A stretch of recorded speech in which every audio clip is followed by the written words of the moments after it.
Bonjour, bonjour et bienvenue sur le plateau de Bâti-Journal TV. Nous sommes toujours à Lyon, salon Eurobois 2024. Et avec mes trois invités, nous allons parler d'utilisation du bois dans la construction. Et on va voir que c'est une solution fiable et durable. Enfin, j'espère. À côté, pour en parler avec moi, Roger Garivier. Bonjour, Roger. Bonjour. Vous êtes dirigeant de la manufacture Bois-Paille. Comme son nom l'indique, vous travaillez le bois et la paille, c'est ça ? Absolument, on a essayé de trouver un nom qui illustre pas mal notre activité, donc ça marche. Donc on est fabricant d'ossature bois qu'on isole pour la majorité avec de la paille ou avec d'autres isolants biosourcés quand ça s'y prête mieux. À côté de vous, Marie Sorilla AO, bonjour. Bonjour. Marie Sorilla, vous êtes déléguée générale du cluster Éco-Bâtiment. Je ne vous demande pas de le présenter parce qu'on va y revenir. Et à côté de vous, monsieur Mathieu Cambura, bonjour. Bonjour. Mathieu, vous êtes architecte. Le studio Shibuni, c'est japonais ça, hein ? Oui, absolument. Dites-moi tout. Eh ben, je suis architecte depuis une dizaine d'années et j'ai eu la chance de grandir en tant qu'architecte dans une agence qui manipulait et aimait beaucoup le bois. Donc aujourd'hui, c'est une pratique que je reproduis dans mes projets actuels. Et pourquoi le Japon ? Pourquoi cette allusion au Japon dans le nom de votre agence ? C'est une histoire, en fait, Shibumi, c'est à la fois un mot qui désigne une forme d'esthétique et puis c'est aussi un roman qui m'a beaucoup marqué. Voilà, donc ça, je pourrais y revenir si vous le souhaitez. Ça marche. Marie Sorilla, le cluster Éco-Bâtiment, qu'est-ce que c'est ? Alors, le cluster Éco-Bâtiment, c'est une structure régionale. Donc on est vraiment ici en Auvergne-Rhône-Alpes, on est les locaux de l'étape. C'est une structure qui va permettre de faire travailler ensemble des entreprises, des organismes de formation, des institutionnels sur la montée en compétences, la montée en puissance et le développement économique de l'éco-bâtiment, donc la performance énergétique et environnementale des bâtiments. D'accord. Et donc vous vous intéressez forcément aux matériaux biosourcés et au bois. Effectivement, alors le bois, les matériaux biosourcés, tout ce qui va être donc autour de la performance environnementale, et le bois en est la force première. On va travailler sur les différents maillons de la chaîne pour faire donc monter tout le monde en puissance. Donc on a des architectes, on le voit des industriels, mais aussi des fabricants, des fournisseurs d'équipements, de matériel, des promoteurs immobiliers, etc. Donc nous, notre rôle, c'est de structurer l'ensemble de la filière de l'éco-bâtiment, dont le bois, dont le biosourcé, sur la région Auvergne-Rhône-Alpes, en sachant qu'on a des partenariats vraiment très appuyés et très forts avec des filières bois spécialisées dans le bois, et notamment Fibois Auvergne-Rhône-Alpes. Voilà, et on va en parler avec vous tout à l'heure. En quoi c'est important de structurer une filière ? Parce que finalement, on se dit, les acteurs étaient là, il n'y a pas de raison qu'on les structure davantage qu'ils ne le sont. Alors, si, il y a vraiment besoin, parce que si on n'organise pas la spontanéité, on n'arrive jamais à rien faire. C'est-à-dire qu'en fait, il y a, surtout dans le bâtiment, historiquement, on agit beaucoup en silo. Donc on désilote les différents métiers. Historiquement, l'architecte ne parlait pas forcément au bureau d'études, le bureau d'études à l'entreprise de mise en œuvre, etc., etc. Là maintenant, nous, notre rôle, c'est vraiment d'arriver à décloisonner tout ça, de travailler sur du collaboratif, du coopératif, du collectif. Donc que chacun puisse apprendre qu'est-ce que fait l'autre pour travailler vraiment en bonne collaboration. Et c'est uniquement comme ça qu'on arrivera à avoir des projets qui soient efficients. Parce que sur la technique, ils en parleront mieux que moi, la technique en elle-même, on sait faire. Souvent, le maillon manquant, c'est ce côté humain, ce côté collaboratif, coopératif. Donc nous, on organise vraiment cette structuration de filière, c'est la base de la réussite. La base de la réussite, et avec le matériau bois, la construction bois, puisqu'on parle bien de construction bois, mais on va voir que la construction bois, ça embarque toute la filière. Comment vous travaillez spécifiquement avec le secteur de la construction bois ? Alors, je vais vous donner un exemple très concret. Là, début mars, on va organiser avec Fibois une réunion, on appelle ça la réunion avec les signataires du pacte bois biosourcé. Donc, il y a un certain nombre de signataires au niveau de la région qui ont signé ce pacte pour s'engager à utiliser du bois dans leur construction ou leur rénovation. Donc, en fait, Fibois va inviter les signataires de ce pacte à venir. Nous, on va inviter nos entreprises. Et l'idée, c'est que les deux apprennent à se connaître pour collaborer et pour donc faire des chantiers, des projets ensemble.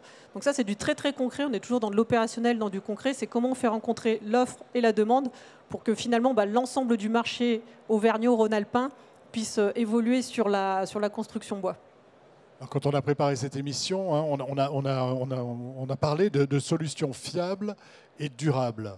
Et si je vous dis donc solutions fiables et durables, qu'est-ce que ça évoque pour vous ? Alors, le durable, alors on va reprendre la définition très simple du développement durable, hein, c'est le social, c'est l'économie, c'est l'environnement. Le bois est vraiment au centre de tout ça. On a une filière, alors Mathieu, je pense, en parlera bien plus, mais on a une filière bois en Auvergne-Rhône-Alpes qui se structure. On est une des régions où on a le plus de forêts. C'est une solution fiable parce que c'est une solution qui existe déjà depuis moult temps. Maintenant, elle revient beaucoup plus sur le devant de la scène, justement par ses qualités, ses performances durables, ses performances environnementales.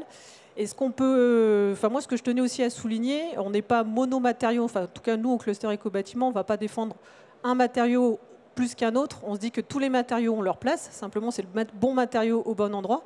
Et la solution fiable et durable du bois, elle peut aussi complètement être en mixité avec du béton. Il y a aussi des bétons, d'ailleurs, béton de bois. Donc il y a plein de technologies, plein de techniques différentes qui existent. Et le bois est un allié aussi de tous les autres matériaux. C'est ça, c'est pas un matériau contre un autre, hein, comme on a parfois entendu. On est vraiment, mais là, je pense que maintenant c'est bien intégré. L'histoire du bon matériau au bon endroit, plus personne ne le conteste, on va dire. Oui, quoique. Mathieu, vous êtes architecte, vous travaillez avec le bois principalement. Donnez-nous un petit peu pourquoi le bois, pourquoi vous travaillez avec le bois, qu'est-ce qu'il vous apporte et dans cette optique de solutions fiables et durables. Et après, on verra les actions que vous menez en tant qu'architecte avec Fibois. Alors le bois, effectivement, c'est un matériau qui a plein d'intérêts et plein de moteurs, je dirais. Premier moteur, il est avant tout le cœur, et le bois, c'est un matériau qui est extrêmement émotionnel. On ne peut pas se couper de ses sens, et effectivement, il y a une forme de sensualité, on peut le dire comme ça, qui se dégage du bois. Et on ne peut pas nier le fait que les architectes et de la même manière, toutes les personnes qui sont investies dans la filière et dans le monde de la construction ne sont pas sensibles à la question du beau et du ressenti vis-à-vis du bois. Donc ça, c'est le premier moteur qui, je pense, pousse les concepteurs à utiliser le bois. C'est aussi valable pour d'autres matériaux, mais le bois est particulièrement, on va dire, vrai dans cette affirmation. Le deuxième moteur, il est plutôt en lien effectivement avec les convictions qu'on porte, avec un peu peut-être les tripes. Effectivement, aujourd'hui, on le sait, le monde ne peut pas continuer de tourner comme il a tourné depuis une centaine d'années. On a des normes environnementales qui évoluent, plutôt dans le bon sens, avec la RT12, la RT 2005, puis maintenant la RE 2020. Donc on le sait, aujourd'hui, le bois, c'est un puits carbone. Il n'y a pas besoin, effectivement, de l'expliquer à tout le monde, on est tous au courant. Donc effectivement, c'est un matériau qui est poussé par les évolutions actuelles de la société. Après, il faut mettre deux bémols à ça. Le premier, c'est que l'impact carbone, qui est un des indicateurs majeurs de la nouvelle RE 2020, n'est pas le seul à prendre en compte dans ce qu'on appelle l'analyse de cycle de vie. Il y a d'autres indicateurs qui peuvent parler de l'environnement. Et puis, il y a bois et bois. Entre guillemets, il y a le bois ultra local et puis il y a le bois ultra transformé qui vient des forêts de Sibérie. Voilà. Donc, il faut nuancer la question environnementale. Oui, bien sûr. Il y a tout un aspect. Et on comprend bien que le bois local est beaucoup plus intéressant, finalement, dans son aspect écologique et bas carbone, qu'un bois qui vient de loin et qui est transporté. Ça c'était un argument beaucoup au départ, quand on a commencé à parler de construction bois, qui était mis en avant. Mais on a de plus en plus de bois locaux aujourd'hui qui sont utilisés. Par exemple, ici. Mais avant, allez-y, puis après, je vous donne la parole, Roger. On pourra en parler avec Roger, parce que je pense que sur la question, on se rejoint. Mettre en œuvre du bois local, c'est quand même un peu le parcours du combattant, parce qu'en fait, on se rend compte effectivement que le bois, c'est un matériau qui est extrêmement riche et qui, comme on est sur le salon Rebois, on voit qu'il regroupe une quantité de métiers, d'industriels, de fabricants, de compétences, et qui fait que c'est une filière extrêmement riche, extrêmement variée.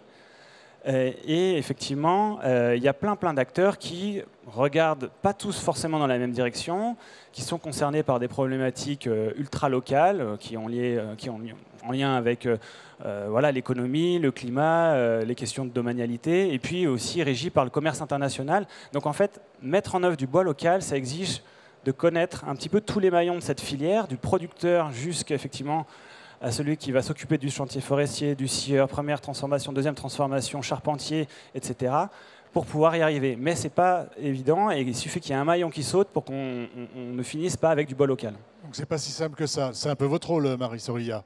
Oui, c'est ça. Et c'est vrai qu'il y a des, alors il y a des labels, il y a des choses qui existent au niveau régional aussi. Mais effectivement, en termes de volume, il y aurait encore vraiment de quoi faire. C'est pour ça que la structuration, elle est vraiment encore importante. Parce que comme tu le dis, il y a plein de maillons.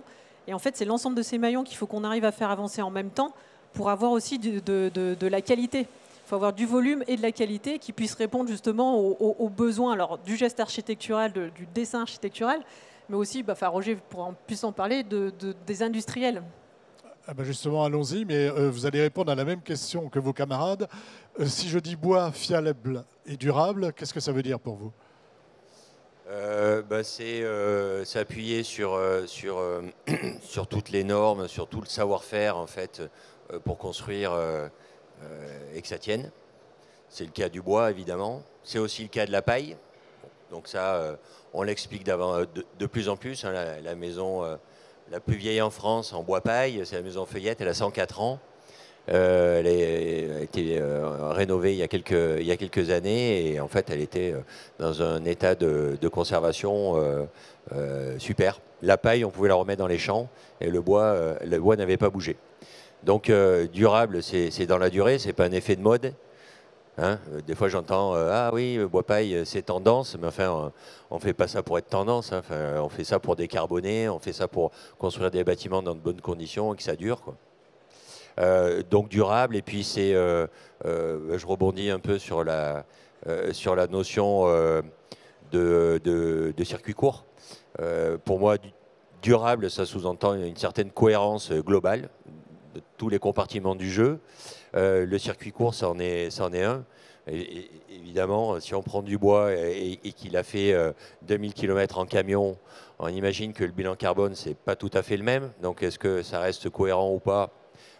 On peut se poser la question. N'empêche que pour travailler du bois durable, moi, ça m'a pris 2 ans. Voilà. Parce que le bois, le Douglas, partait à l'étranger. J'avais pas dû courir après. Et quand je dis travailler, c'est dans des conditions aussi économiques satisfaisantes. Et donc, depuis quelques mois, mon bois massif, c'est du Douglas qui vient du Haut-Beaujolais avec un certificat de provenance qui est transformé pas très loin d'ici. Donc il doit faire une petite centaine de kilomètres maximum avant d'arriver à la seconde transfo et qu'on fabrique des ossatures avec. Vous êtes basé où exactement? À Villefranche-sur-Saône, donc Villefranche-sur-Saône. Au nord de Lyon. Au nord de Lyon, donc pas loin du Beaujolais, donc pas loin des sources de Douglas. Absolument. Pourquoi la paille va bien avec le bois? Bois plus paille, on a un puits carbone inégalable. On vient de finir notre FDES, donc qu'on va publier là sur la base Ignès. On stocke au mètre carré plus de 107 kg de carbone biogénique. Donc c'est très élevé. L'intérêt de la paille, ça fait comme le bois, puis de carbone, mais tous les ans, quoi. Donc le bois, on a... C'est un peu plus long, le cycle de vie est voilà, un peu plus ouais, et parfois, d'ailleurs, ce cycle du bois vient s'interférer, c'est un peu le temps long, et on est dans une société, c'est tout de suite, immédiatement, il faut avoir des résultats. Voilà. Moi, quand j'ai démarré la manufacture bois-paille, personne m'a dit oh, mais ton premier bilan, on s'en fout, c'est bon, on te laisse le temps de machin. Voilà. Donc le bois, c'est un peu pareil, c'est des échelles de temps très longs. Et dans le Beaujolais, par exemple, un Douglas il va mettre 70 ans à arriver à maturité. Comme ils ont tout planté en même temps, après-guerre, etc., les récoltes sont en train d'être faites tout en même temps. Et là les gens regardent, oh, il y a des coupes, il y a des machins, il y a des trucs, ouais, c'est du bois d'œuvre. Mais ça a mis 70 ans. Donc l'échelle de temps du bois et de la société et des affaires, etc., et pas forcément la même. Et c'est un vrai sujet aussi. C'est un vrai sujet aussi, mais alors on va essayer de ne pas aller aussi sur tous ces sujets-là, mais on peut en parler. Comment on travaille bien ensemble le bois? Qui veut répondre? Qui commence? Ensemble. Ensemble. Puisque c'est un peu le but du jeu, hein, de notre petite rencontre. Le bois, c'est un matériau complexe et exigeant. C'est-à-dire qu'il ne faut pas le prendre à la légère. Il y a plein d'essences. On parle du bois de manière générale depuis tout à l'heure, mais c'est quand même pas la même chose de travailler du Douglas que du chêne ou du châtaignier. Donc effectivement, il y a une grande diversité des essences et qui ont toutes leurs spécificités, toutes leurs filières. Après, il faut effectivement être entre guillemets s'entourer de compétences parce qu'en plus on a une spécificité un peu française, d'avoir une couche normative un peu complexe qui évolue régulièrement. Je vais pas rentrer dans le débat, mais on est tous plus ou moins concernés de près ou de loin. Et donc il faut savoir rester éveillé aux évolutions des normes, et pour ça il faut pouvoir compter sur les professionnels qui sont en capacité de nous aiguiller, de nous conseiller et qui regardent dans la même direction que nous. Et c'est ce que je trouve formidable dans la filière du bois, c'est qu'il y a une capacité de la plupart des acteurs, ou même de l'ensemble des acteurs, à effectivement s'entraider pour pousser ce matériau, parce qu'à chaque fois, on arrive à faire des démonstrations vertueuses de son utilisation. Et donc, on n'a pas de difficulté à mettre en œuvre du bois si on sait être à l'écoute de ceux qui le connaissent le mieux, ce que je ne prétends pas du tout être, mais au contraire d'aller chercher effectivement les gens qui sont compétents sur tel ou tel sujet, par exemple travailler avec Roger si on a besoin de murs préfabriqués. De murs bois paille. Vous me disiez tout à l'heure, c'est important de travailler en amont, c'est certainement quelque chose de très exigeant que de travailler avec le bois. Est-ce que vous pouvez nous en dire un petit peu plus? Pourquoi c'est important de travailler en amont, plus en amont? Alors, effectivement... Et l'amont, vous le mettez où d'ailleurs? Oh là, APS, même avant, faisable. En fait, on a effectivement, il y a au-delà de l'évolution des matériaux qui sont et qui vont être utilisés de plus en plus, donc de l'essor du bois dans la construction. Moi, ce que j'observe, c'est qu'il y a ça génère une vraie révolution finalement qui est assez silencieuse, qui est assez rampante, mais que je trouve extrêmement prégnante sur la manière de faire. Et donc là, on rejoint l'anticipation. Et nous, de notre fenêtre, l'évolution est une révolution parce qu'elle est vraiment radicale. Je ne sais pas, il y a peut-être 3-4 ans, on pouvait être que exécutant le dernier maillon de la chaîne, quelque part. Voilà, faites ce qu'on vous a dit de faire parce qu'on est les sachants et vous êtes les faiseurs. C'est plus du tout ça. Et on a des observations très concrètes. Le modèle de développement de projet qui était finalement assez siloté, il y avait beaucoup moins de collaboratifs avec des nouveaux matériaux comme le bois et autres. Si on déroule un projet comme on déroule un projet tout béton, ça ne marche pas. C'est-à-dire qu'on ne va pas avoir les bonnes compétences, on ne va pas faire les bonnes conceptions, on ne va pas avoir les bons coûts objectifs et le projet va s'enliser et va s'arrêter. C'est le cas d'énormément de projets en ce moment. Et quand on gratte un petit peu, on s'aperçoit souvent qu'ils ont été amorcés, déroulés avec comme on a toujours fait. Hein, on l'entend assez souvent. On entend deux choses, on a toujours fait comme ça et on n'a pas trop envie de s'embêter. Donc, et du coup, l'anticipation, c'est ce que demande, c'est ce que réclame, de mon point de vue, ces matériaux biosourcés et le bois en tête, pour mettre autour de la table les bonnes compétences qui vont permettre d'atteindre l'optimum technico-économique, sachant que c'est très complexe, que tout le monde ne sait pas tout, et que du coup, on est obligé à plusieurs, on va plus loin, comme dit le proverbe. Donc c'est notamment pour des raisons de complexité. Et pour aller encore un petit peu plus loin, jusqu'où... Vous êtes presque en train de nous faire peur, là. Non, pas du tout. Non, au contraire, c'est comme tout changement, il y a des risques et il y a des opportunités. Hein. Ça dépend de comment on le voit et comment soi-même on se positionne. Si on est réfractaire au changement, on va plus voir des risques. Si finalement on se dit, tiens, c'est quand même... Ce qui se passe aujourd'hui, c'est assez unique. Tout le monde ne l'aura pas vécu. Nous, on est dedans. Allons-y. Et puis, on va voir ce qui va en ressortir, quoi. Les points de excusez-moi, c'est la fin de la journée bientôt. Les points de vigilance, lorsque justement on se lance dans ce type de projet, c'est quoi? La vigilance, c'est déjà une conception à coût objectif qu'on puisse tenir. Hein. Le premier truc, ça serait de travailler, se faire plaisir, et puis pour arriver nulle part, enfin, en tout cas qu'il n'y ait pas une concrétisation avec un projet.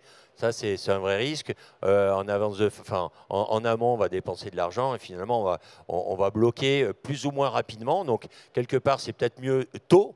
Comme ça, il y a moins qui est engagé. Mais au final, on va bloquer. Après, il y a des vigilances beaucoup plus techniques. Je vais prendre un exemple concret. Le bois n'aime pas trop l'eau et la paille encore moins. Parce qu'au-delà d'un certain seuil, elle composte et c'est irréversible. Bon. Quand on réfléchit en amont sur des conceptions, notamment quand on fait un CCTP, ce sujet-là doit être pris. C'est un petit détail. Hein, c'est vraiment non, mais c'est important de voir là jusqu'où on va et le niveau de détail, parce qu'on est toujours dans notre idée de fiabilité, de durabilité. Donc, si la paille compost, c'est pas durable. Tout à fait, tout à fait.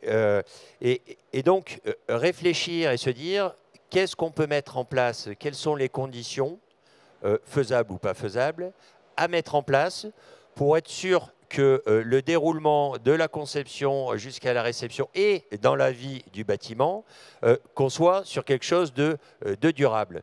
Je prends l'exemple avec la protection par rapport à l'eau. Des discussions avec des économistes, avec des bureaux d'études. Moi, quand ils viennent visiter l'usine, on a eu énormément de visiteurs parce qu'il y a une vraie curiosité par rapport à ça. On a eu plus de 650 visiteurs là, en 2 ans. Quand il y a des maîtrises d'ouvrage ou des économistes ou autres, je leur dis, vous savez, ça va changer des choses sur les CCTP. L'exemple de la protection des ouvrages. Je lui dis, là-dessus, il faut vraiment mettre l'accent sur la protection des ouvrages. Et on me répond, ah ouais, mais c'est dû. Je dis, oui, non, mais c'était dû à protéger du béton, de l'isolant, laine de verre et autres. C'est plus la même chose. Là, on est obligé. Et qu'est-ce qui se passe si vous ne changez pas le CCTP ? Les sérieux, ils vont faire une ligne, ils vont le valoriser. Les pas sérieux ne vont pas le faire, ne vont pas le valoriser, on va voir le marché. Donc, faites une ligne et analysez cette ligne de protection des ouvrages pendant la phase de mise en œuvre. C'est fondamental. Deuxième chose, deuxième exemple. Deuxième exemple rapide. Oui, concret. Le lotissement. On bouge aussi le lotissement. Pour gratter 5 000 €, lotir, mettre la charpente d'un côté et le couvreur de l'autre, sachant qu'on a des murs bois paille, je dis c'est une bêtise. Voilà, grouper, au moins l'entreprise aura les tenants et les aboutissants pour enchaîner ses activités et qu'il n'y ait pas un trou béant de 6 semaines entre la fin de la charpente et le début de la couverture, parce qu'on sait que la paille a de grandes chances d'être mouillée. D'accord.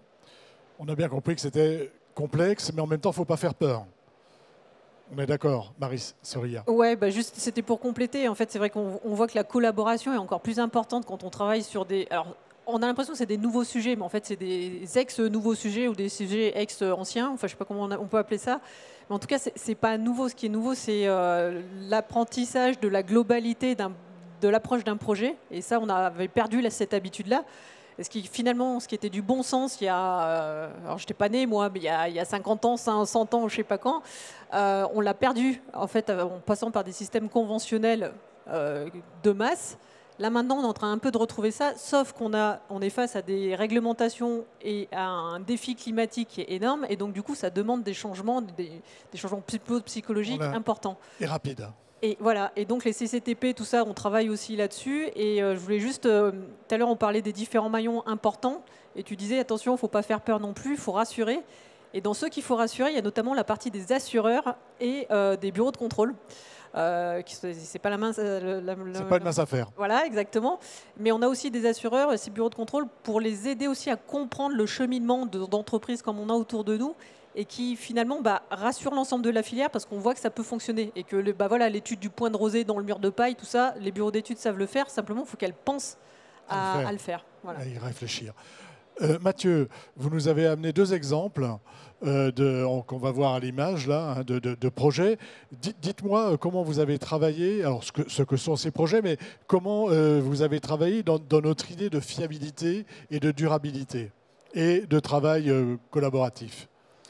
Alors, de quoi s'agit-il? Alors, ouais, c'est deux petits exemples qui illustrent deux choses un peu différentes. Alors, ce projet, c'est un projet que j'ai eu la chance de suivre en chantier uniquement, puisque c'est une œuvre de Meiosis Architect, qui est donc une consoeur avec qui je travaille régulièrement. C'est un petit projet de RP donc à Oulin qui s'appelle la Maison du Projet.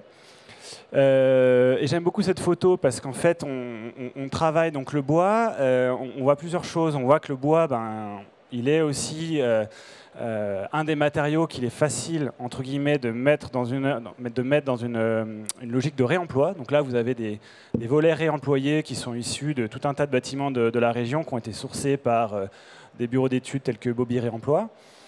Donc effectivement, on retrouve le bois dans ce type de construction. Et puis, ce qui est important, c'est aussi qu'on retrouve la main du charpentier.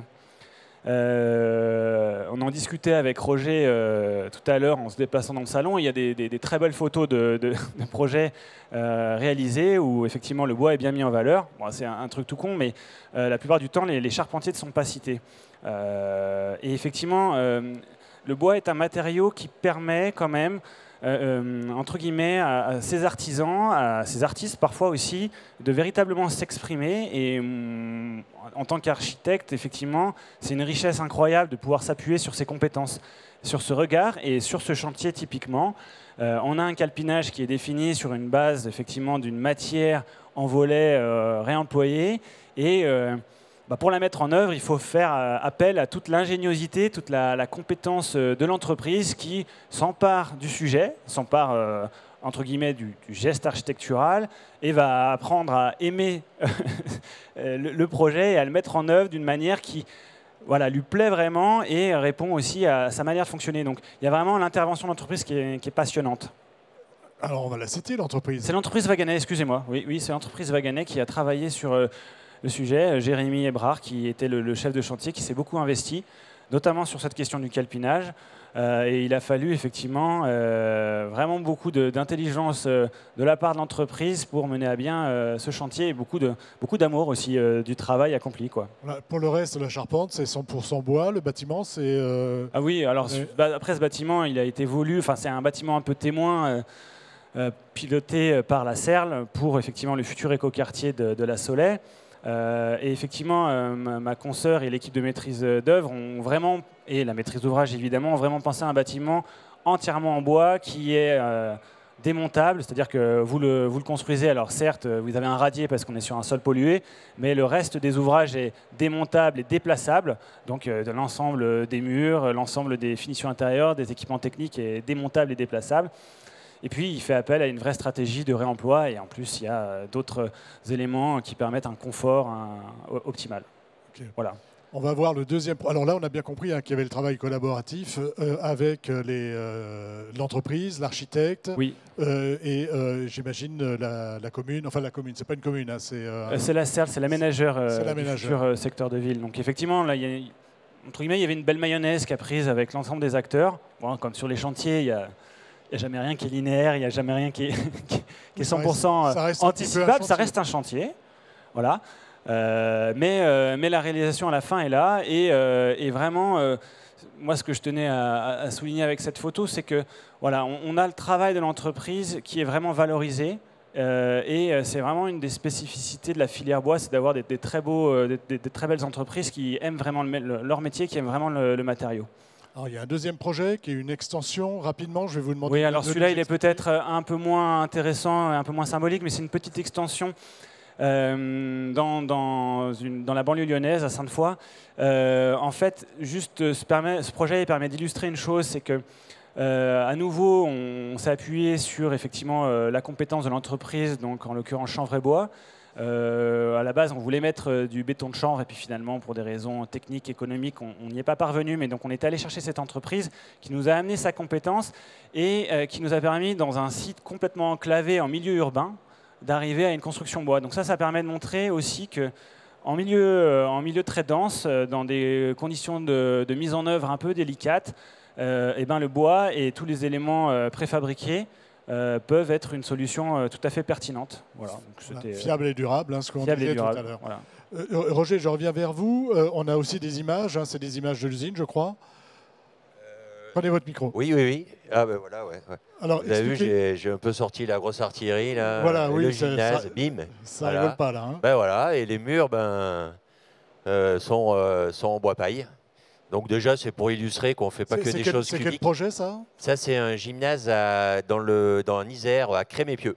Vous vous souvenez de l'architecte et de l'entreprise? Ah oui, oui, oui. Ben, l'architecte, c'est Lieufauve, Techné, anciennement Techné, et l'entreprise, ben, c'est la fête à Vagané, donc c'est Vagané aussi, voilà.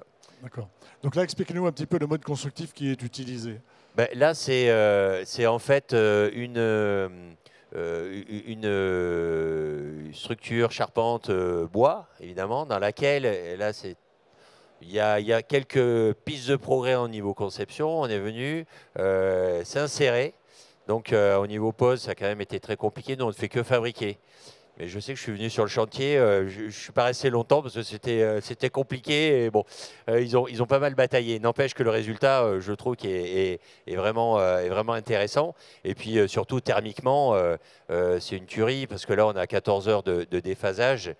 Donc, en juin, les utilisateurs pourront faire une partie de hand sans qu'il fasse 45 degrés dans le bâtiment. Et sans climatiser. Sans clim, voilà. Là, on est d'accord, c'est des caissons bois paille qui sont assemblés au-dessus de la charpente. C'est ça. Okay. Est-ce que vous nous aviez apporté un autre projet, peut-être?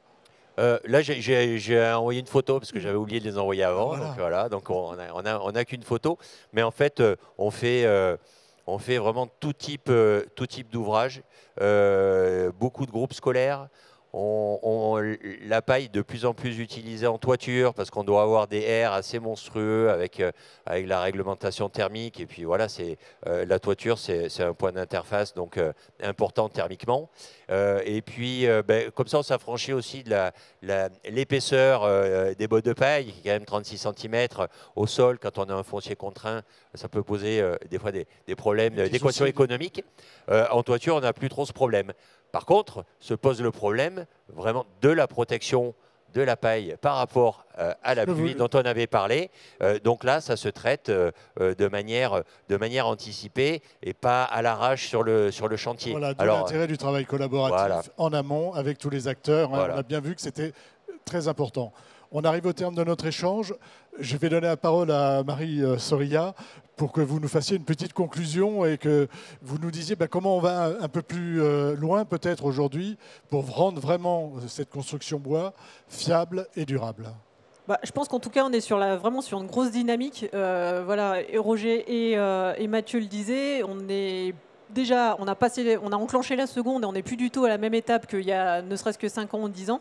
Donc on est sur une dynamique qui est vraiment importante et intéressante, de part des réglementations qui nous y obligent, de part des prises de conscience, de part de la structuration de filières, c'est ce qu'on disait tout à l'heure. Et après, il y a aussi plusieurs sujets pour ouvrir un petit peu, alors on ne va pas ouvrir la discussion tout de suite, mais en tout cas pour donner des éléments aussi d'ouverture, des sujets autour de la réversibilité, tu en as un petit peu parlé, mais le bois dans ce côté durable et fiable, il y a aussi ce côté réversible. Donc qu'on soit en rénovation, en construction neuve, c'est important aussi de travailler sur la réversibilité des bâtiments. Réversibilité, démontage, réutilisation, réemploi, exactement. Tout ça c'est des atouts. Recyclage. Recyclage. Voilà, donc ça c'est vraiment des atouts du bois. Ensuite, deuxième chose auquel je pensais aussi, c'est on parle beaucoup de problématiques de densité, notamment dans les milieux urbains. Et tu l'as un peu expliqué par le deuxième exemple, la construction bois ou la préfabrication, l'industrialisation du bois peut permettre aussi de répondre à ces problématiques de densité en faisant de la surélévation, par exemple, ou de l'extension dans des endroits qui sont assez difficiles d'accès, assez confinés. Donc le bois a aussi cet avantage-là d'être plus léger et donc de pouvoir être en surélévation sans avoir à reprendre dans l'ensemble de la structure du bâtiment.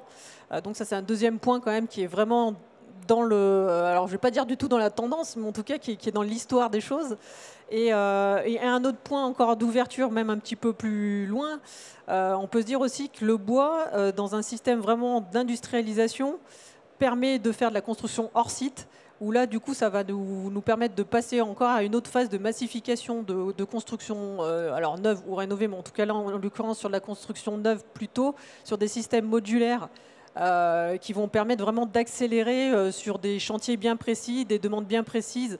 Je pense par exemple à des cités scolaires, sur des cités universitaires, des petits studios, des EHPAD, etc. etc. Voilà, du bâtiment de la résidence étudiante. Hein, et on peut faire plein de choses ainsi. Et d'ailleurs, hors site, ce n'est pas seulement modulaire, c'est aussi 2D. Hein, et vous faites du 2D. Exactement. Ouais, c'est 2D et 3D. Et en tout cas, la construction de bois peut vraiment nous permettre de faire ça, souvent mixité avec un autre matériel. Écoutez, merci d'être venu sur le plateau de Bâti-Journal TV nous parler donc de la construction bois dans la région Aura et puis évidemment de sa fiabilité et de l'intérêt et de sa durabilité. C'est un temps d'échange, une émission à retrouver comme toutes celles que nous enregistrons ici sur notre site Bâti-Journal TV et sur les sites de nos partenaires que sont le Salon Eurobois, France Bois Forêt et les magazines Wood Surfer et l'Atelier Bois. Merci à vous. Merci. Merci. Merci. Applaudissements.